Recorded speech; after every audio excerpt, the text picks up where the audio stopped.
Welcome to my 2021 Holiday Card Series. You can find the reference material for all the paintings in this series by clicking on the project page link in the description of this video. We're ready to begin this Christmas card. You can see it's just a mountain scene with some snowy slopes with a variety of kind of tree shapes on here, ferns or fir trees or pines. On these kind of snowy slopes.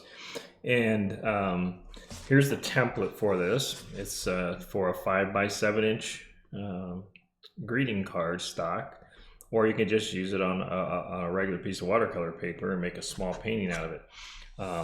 And I'm going to make this a wintry scene. So the first thing I'm going to do is, like I've done in some of my other cards, I like to create the feeling of a snowy day, so I'm going to dip my toothbrush in some masking fluid and just going to splatter that around. Not a lot, it doesn't take a lot. I'll tap it also on my hand. That creates some bigger drops. But I like the feeling of a snowy day while I'm doing these cards. And that's all there is to it. Just a little bit of splatter to create that texture and give the impression of kind of snow flying through the air. And now what we're going to do is just going to let that air dry. All right, we've let this masking fluid dry, and now I'm just going to go ahead and begin painting. So I'm going to keep kind of this is a snowy scene, so I've splattered the masking fluid. So I'm going to keep a rather gray sky. Let's see, I'll take some cobalt blue and I'm going to take a little of this orange. This is a Halloween orange. You could use, really anything.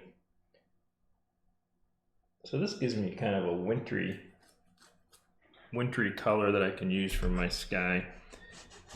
And probably should be using a bigger brush. I'll go ahead and get a bigger brush.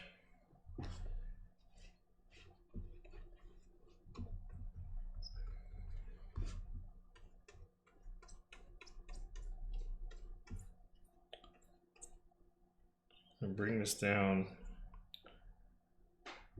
to the edge of this mountain.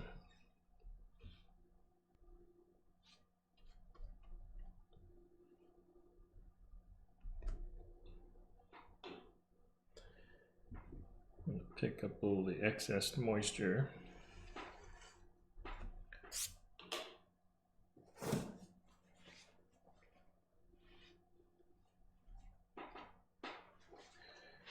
This paper on the card I'm working on, this is the greeting cards you buy that's made of watercolor paper. It's a 140-pound cold press, but it's a little different than some of the brands that you use working with full sheets. It holds up pretty well. It's not always as good as some of the brands you might paint on, but it's not bad. I'm going to go ahead and I'm going to dry this, and then I'm going to start painting in my mountain. So the sky is dry, and it's just a light, kind of a silver, kind of a gray blue. It's kind of, like I said, kind of a wintry sky. And now I'm going to take a little cobalt blue, a little rose madder. That's quite a bit. Let's take a little less rose madder in this. I'm going to mix a violet and a red violet.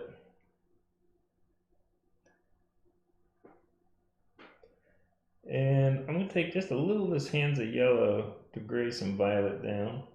Doesn't take much. I might use a little raw sienna, a little sap green, and I'm going to start with this kind of a grayed violet. Start to paint the mountain. Traces of snow. Take a little of the red violet.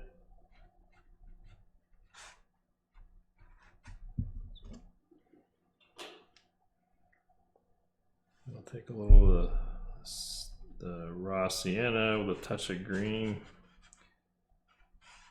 just to show where we're starting to get down into the valley where there might be some trees.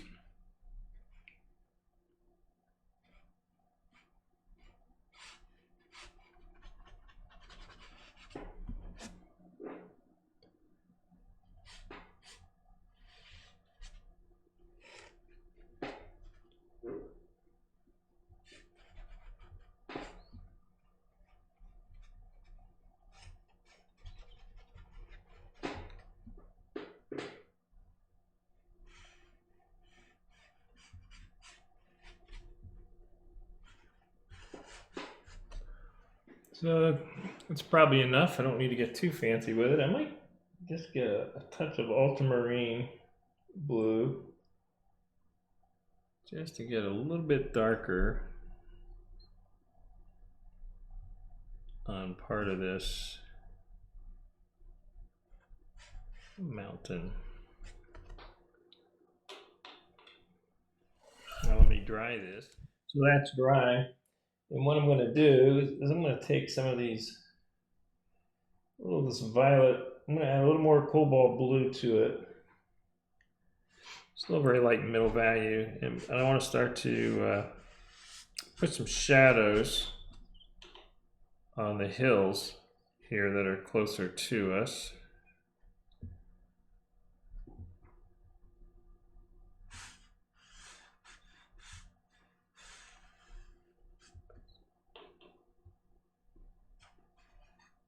Yeah, I don't want to get too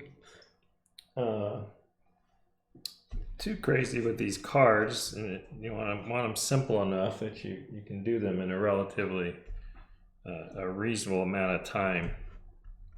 Take a little ultramarine blue, so I try not to get too involved and keep them simple enough that you can paint, and like I said, in a reasonable amount of time. Pick up a little of that violet.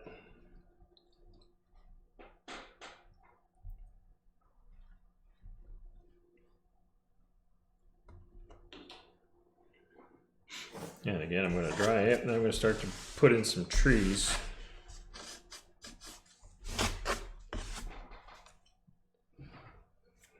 I might actually, I think I still want to go a little darker.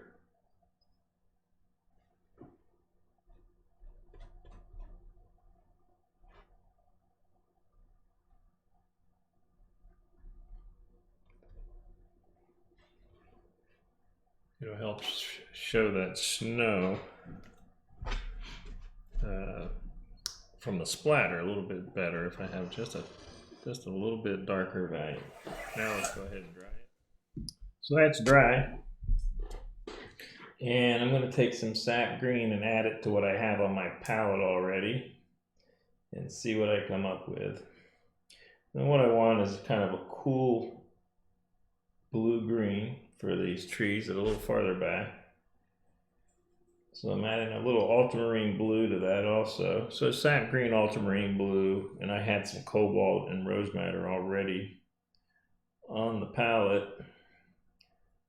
But in the end, you're just after a kind of a middle value blue-green that's somewhat neutral. All right. So now I'm just going to paint a tree line in here.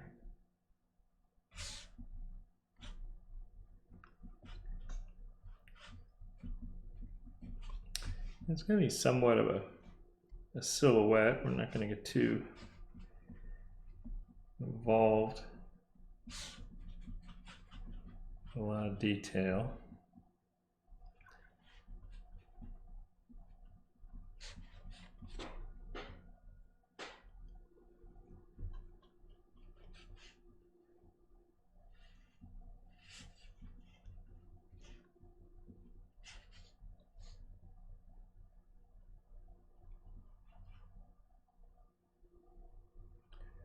Just little symbols to represent these trees.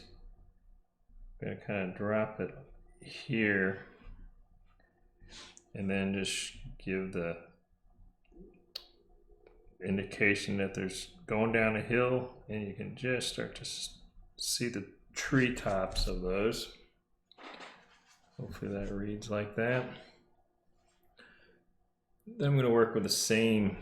See, I want to go another one here. It's too big a gap, so I'm just going to put another tree, take it to the side, to the edge, like that. Just continues on.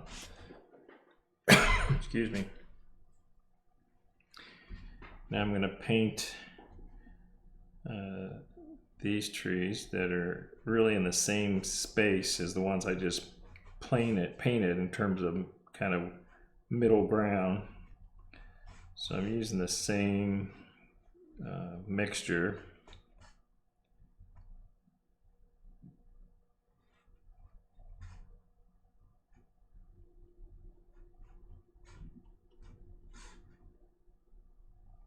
You know, these are just kind of simple shapes to represent these trees.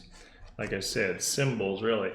You know, you're not trying to paint individual leaves on trees that are that far away. And now I get a little warmer mixture, a little more sap green, a little less blue, as I start to get close to here. So we're starting to move closer in space, and I'm going to help you start to use some color to help differentiate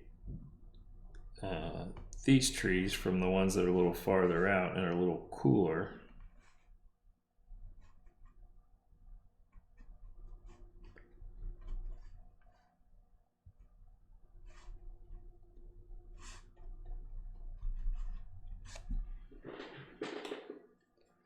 Might even add a little gold to that.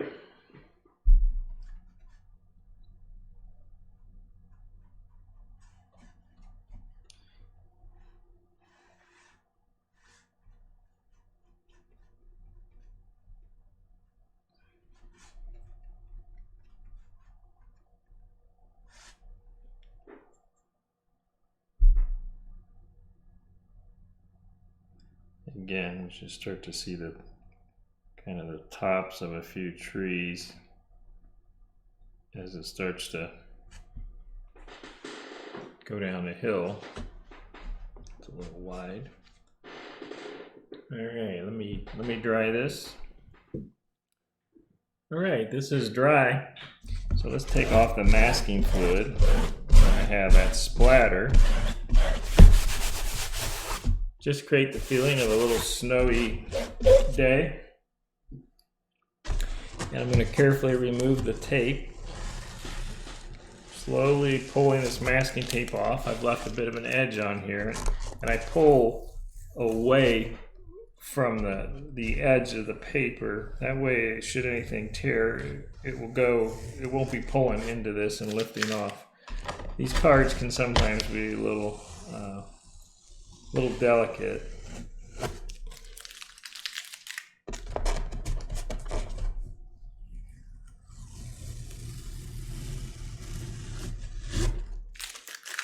Okay, so there we have just a winter scene for this card.